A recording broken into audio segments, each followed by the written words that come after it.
महागठबंधन की जो सरकार बनेगी, उस सरकार में बिहार के सारे लोग शामिल होंगे।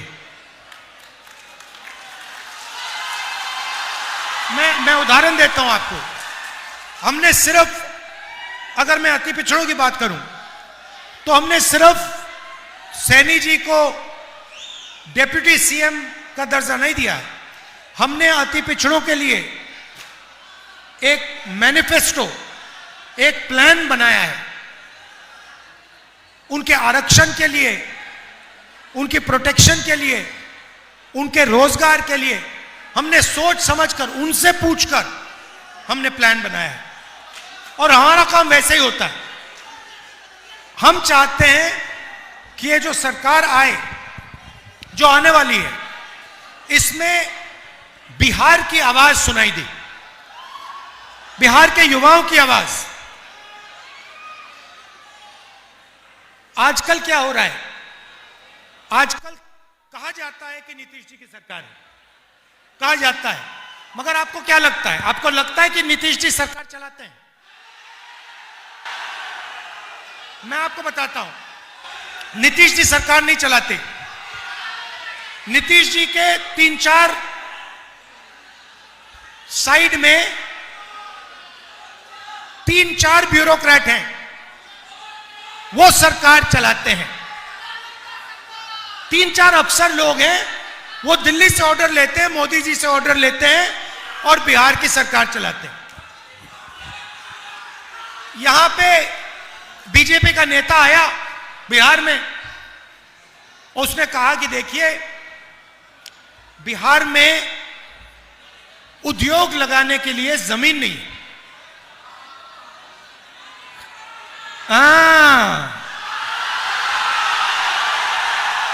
बिहार में उद्योग लगाने के लिए जमीन नहीं है, मगर अदानी के लिए जितनी जमीन चाहिए ले लो।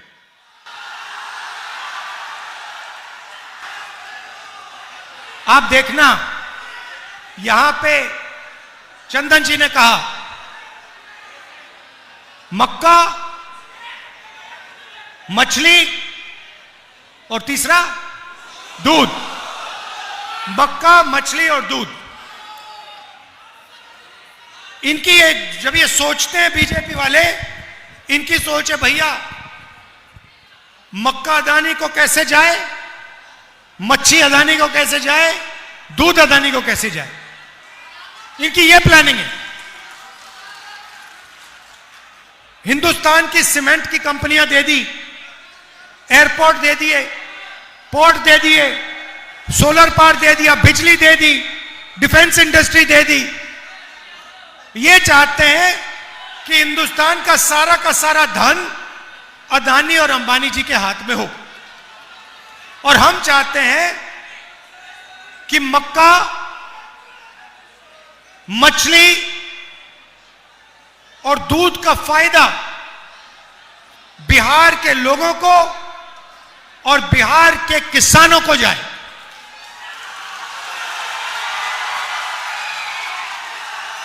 हम चाहते हैं कि यहां पे अदानी का कारखाना ना लगे। हम चाहते हैं कि यहां पे बिहार के युवा छोटा बिजनेस चालू करें। कोई मक्के को प्रोसेस करने का, कोई दूध का, कोई आइसक्रीम बनाने का, दूध के प्रोडक्ट्स का बिजनेस चालू करे। युवा के लिए बैंक के दरवाजे खुले मिले, वो बैंक में जाए। आज युवा बैंक में जाता है, बिहार का युवा बैंक में जाता है। आप जानते हो बिहार और बाकी देश के बैंक क्या कहते हैं? तुम्हें हम पैसा नहीं देंगे, तुम जाके मजदूरी करो। यह कहा जाता है बिहार के युवाओं को। आप पूरे देश में जाओ, मैं घूमता हूं, हर प्रदेश में मैं गया हूं, अरुणाचल से लेकर तमिलनाडु, जम्मू कश्मीर से लेकर गुजरात, हर प्रदेश में बिहार के युवा मजदूरी करते हैं। नीतीश जी कहते हैं, मोदी जी कहते हैं, हम बिहार को बदलना चाहते हैं। अरे आपने बिहार को बदल दिया। आपने बिहारियों को देश का मजदूर बना दिया। बिहारी युवाओं को आपने दिया क्या? कॉलेज दिया, यूनिवर्सिटी दी, स्कूल दिए, रोजगार दिया? कुछ नहीं। आप भाषण देते हो, नीतीश जी को रिमोट कंट्रोल से चलाते हो, अदानी जी को, अंबानी जी को फायदा देते हो। मैं आपसे सवाल पूछता हूं, अंबानी जी की शादी देखी आपने टीवी पे? देखा ना? वहां पे आपको नरेंद्र मोदी दिखे थे ना? राहुल गांधी दिखा था? नहीं। क्यों? क्योंकि मैं आपका हूं, मैं आपके लिए काम करता हूं।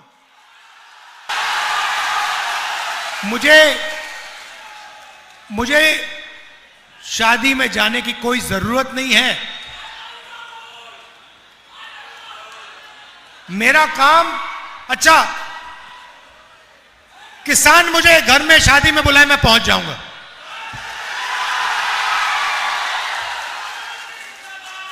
गरीब से गरीब मजदूर मुझे कहे राहुल जी मेरे घर में शादी है, आप आ जाइए, मैं पहुंच जाऊंगा। आज अभी कुछ देर पहले सानी जी और मैं तालाब में मच्छी पकड़ने गए आज सुबह। क्यों? क्योंकि मैं चाहता हूं कोई भी हो, किसान हो, मच्छी मार हो, मजदूर हो, उसे लगे कि मेरे साथ राहुल गांधी खड़ा हुआ है।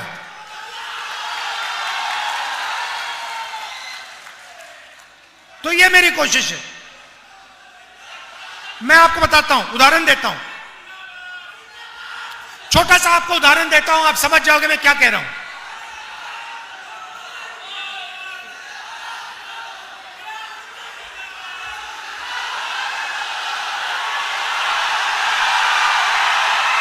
मैंने सुनो, मैंने एक एक्सपेरिमेंट किया। देखो, एक बार मैं यूपी में गाड़ी में जा रहा था, आप समझ जाओगे मेरा लक्ष्य क्या है। एक दिन मैं यूपी में गाड़ी में जा रहा था, रास्ते में मुझे मोची की दुकान दिखी और मैं रुक गया और मैंने मोची से बात शुरू की। नाम उसका चेतराम है, चेतराम मोची। मैंने उससे बातचीत की। वो मुझे कहता है राहुल जी आप यहां आए हो, आपने मेरी इज्जत की है, मेरी कोई इज्जत नहीं करता। आप आए हो, आपने मेरी इज्जत की। फिर मैं देख रहा था वो जूता बना रहा था, उसका हुनर, उसकी तपस्या थी, पूरी जिंदगी उसने मोची का काम किया, अनलिमिटेड ज्ञान था उसका। और मैंने उससे बातचीत की, मैंने उससे कहा कि चेतराम जी एक बात बताइए, आपको किस चीज की जरूरत है? और उसने मुझे कहा राहुल जी मेरी दुकान बंद हो रही है, मेरी दुकान बंद हो रही है। उसका बेटा कहता है राहुल जी मैं तो पापा के साथ काम नहीं करूंगा, मैं कुछ और करना चाहता हूं। मैंने उससे कहा कि चेतराम जी आपको किस चीज की जरूरत है? उन्होंने मुझे कहा राहुल जी मुझे एक मशीन है, अगर आपने मेरे लिए वो कहीं से मेरे लिए वो आप मशीन ले आए तो मेरी जिंदगी बदल जाएगी, मेरी एक नहीं 2-3 दुकानें हो जाएंगी। तो हमने छोटी सी मशीन, कोई बड़ी मशीन नहीं थी, छोटी सी मशीन थी, 30,000 रुपए की मशीन थी, हमने वो मशीन चेतराम जी को दी। मैं बता रहा हूं आपको, वो चेतराम जी जिनकी एक दुकान नहीं चल रही थी, जो अकेला काम कर रहे थे, वही चेतराम जी उस मशीन के साथ उन्होंने 2 दुकानें खोली महीनों में, 6 महीने के अंदर 2 दुकानें खोल के 10 लोग उनके लिए काम कर रहे थे। तो आप में हुनर की कमी नहीं है, आप में मेहनत की कमी नहीं है। आपकी जो सरकार है वो आपकी मदद नहीं करना चाहती। अब देखिए, मैं आपको उदाहरण देता हूं। अब जो प्रधानमंत्री होता है वो देश के युवाओं की रक्षा करना, उसको रक्षा करनी चाहिए। उसे सोचना चाहिए कि मैं बेरोजगारी को कैसे मिटाऊं। सही? उसको दुनिया के एक्सपर्ट्स बुलाना चाहिए और उनसे पूछना चाहिए, भैया हम रोजगार के खिलाफ कैसे, बेरोजगारी के खिलाफ हम कैसे लड़ें। और अगर दिन में 24 घंटे हैं तो हिंदुस्तान के प्रधानमंत्री को 6, 7, 8 घंटे तो इसमें लगा देने चाहिए कि मैं अपने देश के युवाओं को रोजगार कैसे दिलवाऊं, बिहार के युवाओं को मैं कैसे रोजगार दिलवाऊं। रोजगार क्या होता है? रोजगार का मतलब, दूसरा तरीका बोलने का, मैं बिहार के युवाओं के जेब में पैसा कैसे डालूं, यही है रोजगार का मतलब। इसके जेब में महीने का 20, 25, 30, 40, 50 हजार रुपए कैसे डाला जाए, यही है ना रोजगार का मतलब। अब देखिए, अब प्रधानमंत्री यहां आते हैं और आपसे कहते हैं कि बीजेपी ने डेटा, मोबाइल फोन डेटा का दाम इतना कम कर दिया है कि आप दिन भर रील देख सकते हो, आप दिन भर इंस्टाग्राम पे जा सकते हो, आप फेसबुक पे जा सकते हो। आप देखो, ये प्रधानमंत्री आपको क्या बोल रहा है, ये आपको रोजगार नहीं दिला रहा, ये आपसे कह रहा है कि आप रील पे अपना टाइम जाया करो, आप इंस्टाग्राम पे अपना टाइम जाया करो। जब आप रील को प्ले करते हो, सीधा उनके दोस्त मुकेश अंबानी के जेब में पैसा जाता है। शर्म आनी चाहिए प्रधानमंत्री को। वो पैसा उसको दिलवा रहा है और आपसे कह रहा है कि भैया आप अपनी पूरी जिंदगी रील देखने में लगा दो। मतलब आप सपने में रहो, सपना देखते रहो। रील सपना है, रील से आपको कोई पैसा नहीं मिलेगा, रील से आपके पेट में खाना नहीं जाएगा, रील से आपको रोजगार नहीं मिलेगा। यह सच्चाई है। मैं चाहता हूं कि यह जो फोन है इस पे पीछे आज मेड इन चाइना लिखा है, मैं चाहता हूं इस फोन के पीछे मेड इन बिहार लिखा जाए। और मैं नहीं चाहता हूं कि बिहार के युवा और उनकी ऊर्जा जाया की जाए। आपने इस प्रदेश को बनाया है, जो भी है यहां पे, जो युवा हैं, आपके माता पिता, इन लोगों ने बनाया है। सड़कें हैं, पुल हैं, रेलवे लाइन है, यह आपकी मेहनत से बना है। सही बात है, गलत बात है? यह आपने बनाया है। मैं बेंगलोर में जाता हूं, बिहार के लोग मिलते हैं। मुंबई में बिहार के लोग, अरुणाचल बिहार के लोग, जम्मू कश्मीर बिहार के लोग, लद्दाख गया था मैं, सड़क बन रही थी, 15,000 फुट पे सड़क बन रही थी।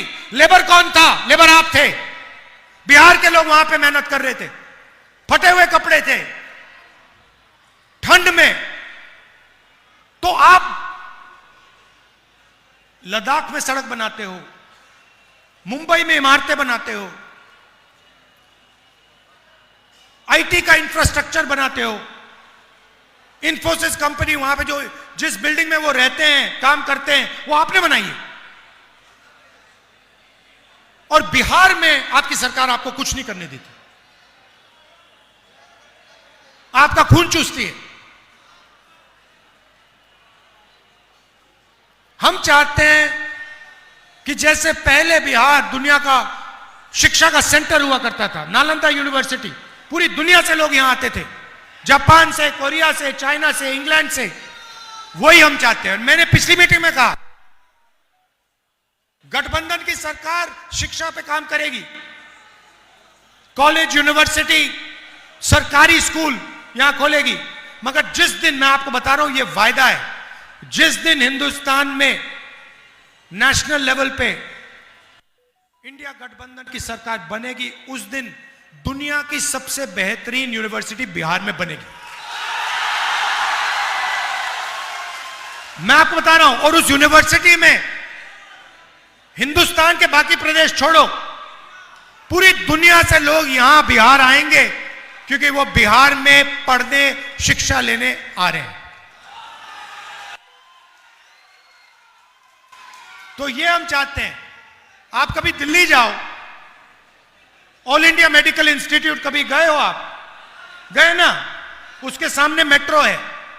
कभी आप ऑल इंडिया मेडिकल इंस्टीट्यूट के सामने जो मेट्रो स्टेशन है, उसमें रात के समय नीचे जाके देखिए क्या हो रहा है। उसमें ठंड में 3-4 हजार लोग रात को ठंड में सोते हैं। क्यों? क्योंकि बिहार में उनको इलाज नहीं मिल सकता। बिहार के लोग ऑल इंडिया मेडिकल इंस्टीट्यूट के सामने एक दिन के लिए नहीं, इलाज के लिए 10-15 दिन, ठंड में 20 दिन मेट्रो स्टेशन के सामने। क्यों? क्योंकि सब जानते हैं कि बिहार में स्वास्थ्य नहीं मिल सकता। बिहार में लोग अस्पताल में जीने नहीं, मरने जाते हैं। तो अगर आपकी सरकार आपको रोजगार नहीं दे रही है, अस्पताल नहीं दे रही है, शिक्षा नहीं दे रही है, कॉलेज यूनिवर्सिटी नहीं दे रही है, पेपर लीक करा रही है, तो फिर इस सरकार ने आपको दिया क्या?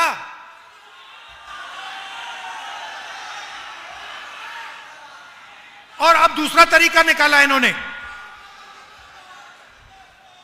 वोटर अधिकार यात्रा में मैंने बिहार का पूरा दौरा किया। सैनी जी भी थे, तेजस्वी जी भी थे। अब यह नया इनका तरीका है वोट चोरी का। ये महागठबंधन के वोटर जो हैं, इनके नाम वोटिंग लिस्ट से काट देते हैं। 100% वोट चोर गद्दी छोड़। और ये सीधा अंबेडकर जी के संविधान पर आक्रमण कर रहे हैं, क्योंकि इस संविधान की नींव आपका वोट है। अगर आपका वोट चला गया तो यह संविधान चला गया। और जो भी पिछड़ों को, अति पिछड़ों को, अल्पसंख्यकों को, गरीब जनरल कास्ट के लोगों को मिला है आज तक, वो सब गायब हो जाए। आजादी से पहले जो यहां पे हालत थी, वो फिर से हो जाएगी। राजा महाराजा, उनका राज चलेगा। तो आपको यह भी देखना है कि चुनाव के समय ये लोग वोट चोरी ना करें। पोलिंग बूथ पे आपको खड़ा रहना है, वोटिंग लिस्ट चेक करनी है कि ये वोट चोरी ना करें और आपके हाथ से फिर से सरकार ना छीन ले। मध्य प्रदेश, हरियाणा, महाराष्ट्र, ये सारी की सारी सरकार इन्होंने चोरी की है। वोट चोरी करके सरकार हरियाणा में बनाई है, वोट चोरी करके सरकार महाराष्ट्र में बनाई। तो ये आपको नहीं होने देना है। जय हिंद, जय बिहार, धन्यवाद।